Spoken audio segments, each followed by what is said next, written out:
இன்றைக்கி நம்ம கேட்க போகிற கதையோட பேர் தி சர்ப்ரைஸ். வாங்க கற்பனை உலகத்துக்குள்ளே போகலாம். அன்னைக்கு நைட்டு ஒரு 8 மணி இருக்கும். காலேஜ் முடிச்சுட்டு ஒரு பையன் டவுன் பஸ்ஸில் வீட்டை நோக்கி போயிட்டுருக்கான். அப்படி போயிட்டுருக்கும்போது அவனுக்கு ஒரு கால் வருது. எடுத்து பேசுகிறது யாருன்னா ஒரு ரூம்மேட். இவங்களை பற்றி சொல்லணுன்னா இவங்க பசங்க ஒரு 3 பேர் காலேஜ் விட்டு வெளியில் ஒரு ரூம் எடுத்து தங்கியிருக்கானுங்க, ஒரு 3 பசங்க மட்டும். அதில் ஒரு பையனுக்கு அடுத்த நாள் பிறந்த நாள். இன்னொரு பையன் இப்போ அவங்க கூட ரூமில் இருக்கான். இன்னொரு பையன் 2 நாள் லீவு காலேஜுன்னு சொல்லிட்டு வீட்டுக்கு கிளம்பிட்டான். அந்த பையன் தான் இப்போ பஸ்ஸில் உட்காந்து போயிட்டுருக்கான். அவனுக்கு இப்போ கால் வருது. அவன் அட்டன் பண்ணுறான். கால் பண்ணுற பையன் யார் அப்படின்னா, அந்த பர்த்டே பையன் ஒருத்தர் சொன்னோம் பார்த்தீங்களா, அவன் கூட இருக்கிற இன்னொரு பையன். மொத்தம் 3 பசங்க தான் இருக்காங்க. அதனால் நம்ம அந்த 3 பசங்களையும் இப்படி பேர் வச்சு ஞாபகம் வச்சுக்குவோம்.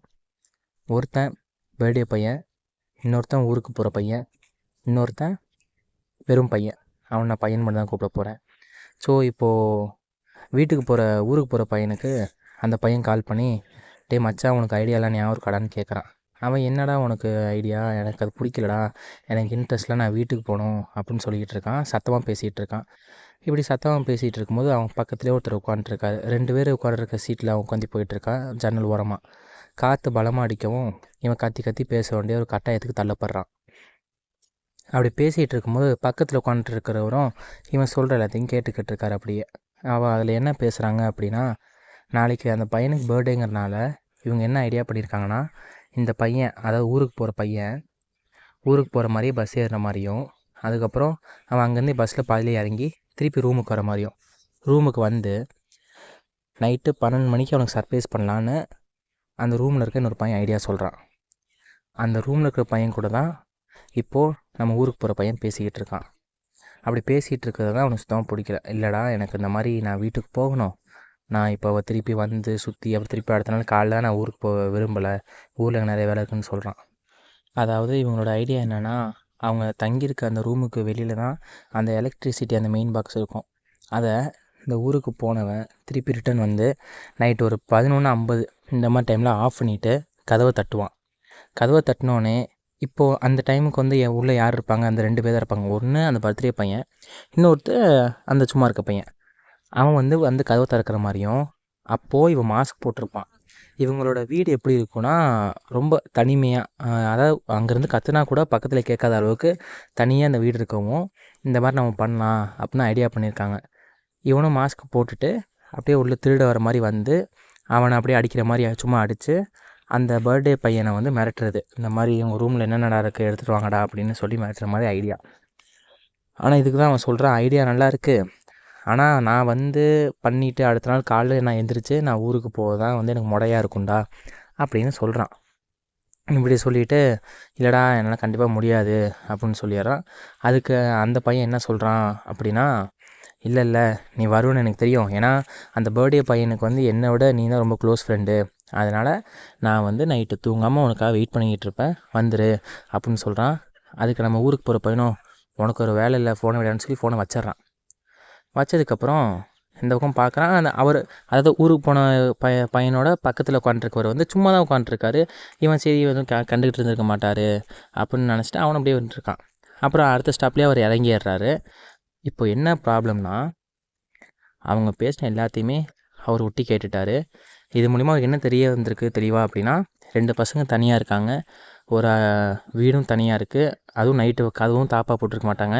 12 மணிக்கு நம்ம போய் மெயின் ஆஃப் பண்ணி கதவை தட்டினாலுமே அவன் வாட்டுக்கு வந்து நம்ம கதவை திறந்து நம்மளை உள்ளே விட போகிறான் அப்படின்னு நினச்சிட்டு இவரும் என்ன பண்ணிட்டாருன்னா இறங்கி அப்படியே போயிட்டார். ஆனால் எப்படி கரெக்டாக அவங்க வீடு கண்டுபிடிச்சாங்க அப்படின்னா, இவர் சும்மா இருக்காமல் அவன்கிட்ட பேச்சு கொடுத்துருக்காரு, தம்பி காலேஜ் பையனா நீ அப்படின்னு. அவரும் ஆமாம் நான் காலேஜ் பையன் சொன்னவும், இந்த மாதிரி என்னோடய பையன் பொண்ணும் போன வருஷம் அந்த காலேஜ் தான் படித்து ஏஸ் ஆகிட்டு போனாங்க, என்ன இப்போ எப்படிப்பா போய்ட்டு பிளேஸ்மெண்ட்டு அப்படி இப்படின்னு பேசி அவன் என்ன படிக்கிறான், நெக்ஸ்ட் இப்போ எங்கே ரூம் எடுத்து தங்கியிருக்காங்க அப்படின்லாம் கொண்டு எல்லாத்தையும் தெளிவாக கேட்டுக்கிட்டாரு. சரின்னு சொல்லிட்டு அவங்க சொன்ன வீட்டுக்கு இவர் அப்படியே பக்கத்தில் அக்கம் பக்கம் விசாரிச்சுட்டு அப்படியே போயிட்டார். அக்கம் பக்கத்தில் நீங்கள் யாருன்னு கேட்டதுக்கு, இந்த மாதிரி நான் அவங்க அப்பாங்க, இந்த மாதிரி பையனுக்கு பர்த்டேவும் வந்திருக்கேன் அப்படின்னு சொல்லிட்டு அப்படியே கடைசியில் அந்த வீட்டுக்கிட்ட போயிட்டார். இப்படி வீட்டுக்கிட்ட போயிட்டு வெயிட் பண்ணுறாரு. ஏன்னா இவர் வந்து அந்த வீட்டை ரீச் பண்ணுறதுக்கு ஒரு 10 மணி 10:30 தான் ஆயிருக்கு. அவர் 11:50 தான் போய் கதவை தட்டணும். அதனால் அது வரைக்கும் எதாவது டைம் பாஸ் பண்ணலாமேன்னு சொல்லிட்டு அப்படியே சும்மாவே அந்த பக்கம் அப்படியே சுற்றி பார்த்துட்ருக்கிறது, அவரை போய் சாப்பிட்றதுன்னு வராரு. கரெக்டாக 11:50க்கு வந்து கதவை தட்டுறாரு, மெயின் ஆஃப் பண்ணிவிட்டு. நம்ம பையனும் சரி ஓகே அந்த ஊருக்கு போன பையன் வந்துட்டான் போல் அப்படின்னு போய் கதவை திறக்கிறான். சொன்ன மாதிரி மாஸ்க் போட்டுருந்துச்சு. அவனும் வாமச்சா உள்ளே வாமச்சான்னு சொல்லி உள்ளே கூப்பிட்டு போகிறான். எங்கே பெட்ரூமுக்கு. பெட்ரூமில் அவனும் அந்த பேர்டே பையன் தான் தூங்கிட்டு இருந்திருக்கானுங்க. இப்போ பேர்டே பையன் நோக்கி அவன் கொண்டு போகிறான். கூட்டு போனதுக்கப்புறம் லைட் ஆன் பண்ணி அவனை எழுப்புறாங்க. எழுப்பினோடனே இவர், அதாவது அந்த அங்கிள் என்ன பண்ணிட்டாரு, வந்தவர் இவனை அடிக்க ஆரம்பிச்சிட்டாரு. யாரையா நம்ம பையனை அடித்து மிரட்ட ஆரம்பிக்கிறாரு. இவன் சரி ஆக்டிங் தான் அப்படின்னு விட்டா உண்மையாகவே அடிக்கிறாங்க. யார் அது உண்மையாக அடிக்கிறதுன்னு பார்க்குறான். லைட் ஆன் பண்ணாமல் தெரியுது வந்திருக்கிறது வேற ஆள் அப்படின்னு. இவனால் ஒன்றுமே பண்ண முடியல. ஏன்னா கையில் கத்தியும் வச்சுருக்காரு, இன்னொரு கையில் அடியாக அடிச்சுக்கிட்டு இருக்காரு அவனை. இந்த மாதிரி மரியாதையாக இங்கே இருக்க எல்லா நகை பணத்தெலாம் கொண்டு வாங்கடா அப்படின்னு சொல்கிறாரு. அவனுங்க என்ன இது பண்ணுறதுன்னு தெரியாமல் அந்த பர்த்டே பேக்கனாட்டி யாரா இது எப்போ அனுப்பி கதை திறந்த முதல்ல அறிவு இல்லையாடா, யாருன்னு தெரியாமல் ஏடா வந்து வீட்டுக்குள்ளே கூப்பிட்டு வருவா அப்படின்னு சொன்னதுக்கு இல்லைடா இது ஒரு பர்த்டே சர்ப்ரைஸாக இப்படி பண்ணலாம் ஐடியாடா அது இதுன்னு சொல்லியிருக்கான். அவங்களுக்கு வந்து ஒன்றுமே புரியல.